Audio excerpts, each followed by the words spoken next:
Hello everyone, I'm Professor Geek. Welcome back to the channel. I tried to give this review the other night on my live stream, but I had some technical difficulties, so just try it again, re-record it. I will record the rest of those videos that I planned on giving during that stream as well this week. So first up though, let me talk about Dracula's death. Let me give you the background and everything. This is technically Dracula, the character of Dracula's first appearance on the silver screen. Now you can see I'm holding up a book, not a movie, because the original silent film was lost.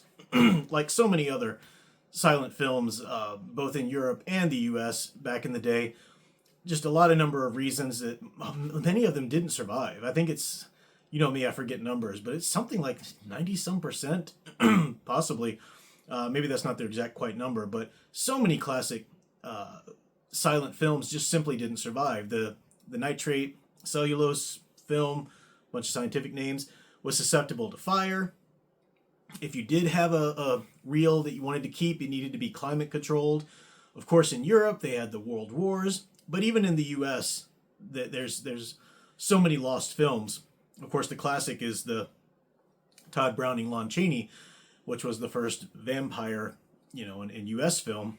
And I say quotes because he was actually a detective playing a vampire, but I'll get to that. I'll talk about that in a later review. But this was technically the first time the character of Dracula appeared on a silent film, on a film screen, silver screen. This was a Hungarian film, and during World War I, Hungary had a ban on foreign films. They would only allow in certain foreign films. So in response, the Hungarian film industry really blossomed. The silent movies they were doing in the day really got quite good at what they were doing. But then after World War I, when they started allowing foreign films back in, that was the vogue. People didn't really have a taste for, native films anymore in Hungary because they were looking for the new thing, which was all the foreign films. So this was made by a very talented director, talented artist, and everyone. In fact, the director who also wrote the script for it says that he co-wrote the script with Michael Curtiz. That's the name that we know him as. He had a Hungarian name, but he came to America under the name of Michael Curtiz, and he was the one that directed Casablanca, as well as some Tarzan films and stuff like that. So he's attached to this somehow. According to the director, he helped him co-write this. They made this, and they couldn't find a distributor for it because, again, Hungary was more interested in the foreign films coming into the country. When Nosferatu hit, though, this was made before Nosferatu, but Nosferatu was released first. So when Nosferatu released and there was just Dracula fever, Nosferatu was actually released in Hungary under the name Dracula. And then distributors were looking for anything they could similar to that, so they picked up this. This was originally called Dracula as well, but they renamed it Dracula's Death. So some people might say maybe Nosferatu is the first iteration of Dracula on the screen, but he's not really named Dracula in that. He's Count Orlok. And of course, this was made first. So however you want to come down the debate, this was the first time a character of Dracula was made into a film.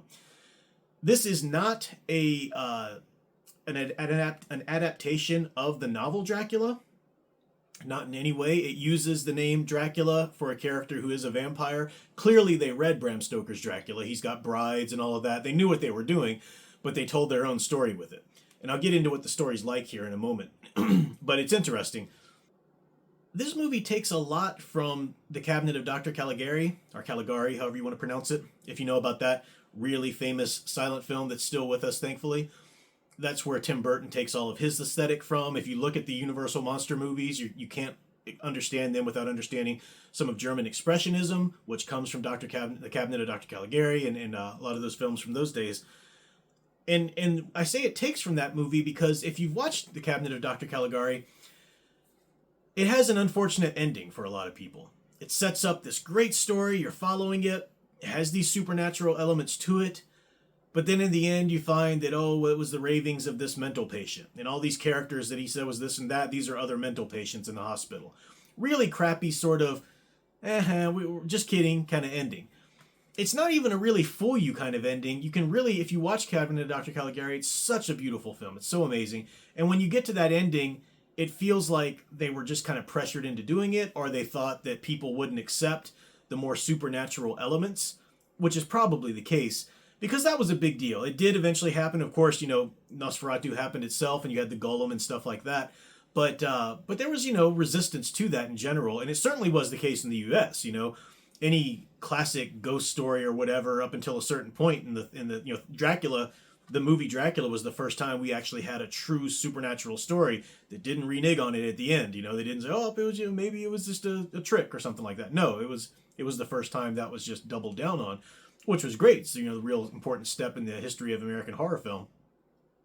But this one does that kind of trope too. At the end, you find out, she wakes up and, oh, it was all a dream.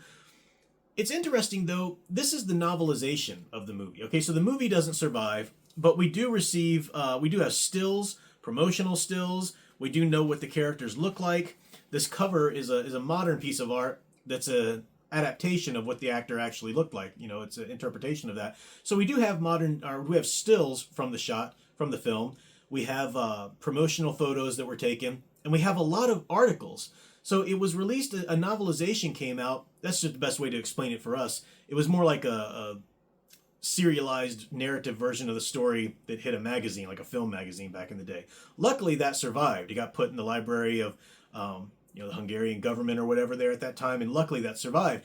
It was only translated into English in 2020. So this is a relatively new book I'm holding here. This is the first time just in the last 5 years that English-speaking people have been able to read the story and get it. So it's a cool, step forward in that. We get this little moment of Dracula history. Dracula is a character and a mental patient in this, yet he claims that he's not a mental patient. Our young, lass sees him and thinks that he's her old composer who was her old voice teacher, basically. And he says, no, I am Dracula, I am the immortal. I am here because I feel sorry for these, people here, and I'm going to give them my gift of immortality. Little not like Dracula, more like a mental patient, right? Then she goes to sleep that night, and then Dracula comes into her room and tries to whisk her away to his castle and wants to make her one of his brides. And it goes on a very sort of fantastical adventure that seems very reminiscent of one of the classic Grimm's fairy tales. And, if you've ever read some of the classic Grimm's fairy tales, like, for example, Little Red Riding Hood, a lot of the versions that we have of Grimm's fairy tales have been sort of boiled down to a solid narrative, a solid story going from this point to that point. And everything that's kept in to the modern versions of those stories we tell are pretty much serve the through plot of the narrative. That's not the case with a lot of the original Grimm fairy tales. There's a lot in there, and some things that, tangents, and they go off and have an adventure over here that doesn't seem to relate to anything else. But you read about it and you think about it, and it actually serves psychological functions for children hearing these stories. It eases their tensions or helps them work out anxieties and whatnot. And there actually is a reason for all these different sort of little tangential moments and scenes in these stories. That's what this story feels like, because she escapes, she's healing at this couple's cottage, and then the doctor whisks away, and a doctor comes in and helps her. Maybe sort of a Van Helsing kind of character, you think, maybe not quite, but sort of that setup. So it's really interesting, and it goes all the way. You've been with her on all this journey, and then at the end, she wakes up and it was just a dream she was having, in the asylum. She was there because her father was a patient there and whatnot. And then she rides off into the sunset with her fiance and everything's fine. So you do get the sense that maybe that little ending was on there either to please censors at some point, or just to cover themselves with an audience who may or may not have really fully accepted a fantastical supernatural story. Now, once Nosferatu came out and that was hugely widely accepted and celebrated, then, there was no problem with this, but they had already shot the ending. So that's the story itself. It's really interesting, though, as just sort of the first step in the Dracula's history coming into the silver screen, So before you've got Nosferatu or obviously Bela Lugosi, you've got this. And the actor had a really, this is the look of him here. You can look up stills or look up promotional images online and see him. And it's interesting, the interplay between mental patient and supernatural monster. This is something that I've been thinking about a lot recently, and it goes through to the point where even after the initial Universal Monster movies, hypnosis and mesmerism becomes a big thing. In Return of the Vampire, or The Vampire Returns, I always flip that title around.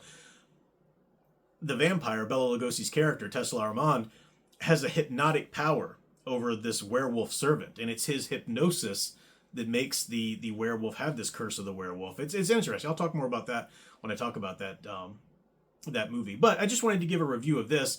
If you're a Dracula fan, no, you're not reading an iteration of the Dracula story, but this is definitely a must-have in your collection. If you're a Dracula fan and you like, the looking at the evolution of the character and the evolution of the character's entry into popular consciousness, which is really how I see it, is fascinating, you definitely should pick this up. It's just a few bucks. It's a very short book. The actual story of the movie's, maybe 40 pages-ish, and then it includes a lot of publicity stills from the day and interviews from the day and stories about people who went to go and see the film in the making and whatnot.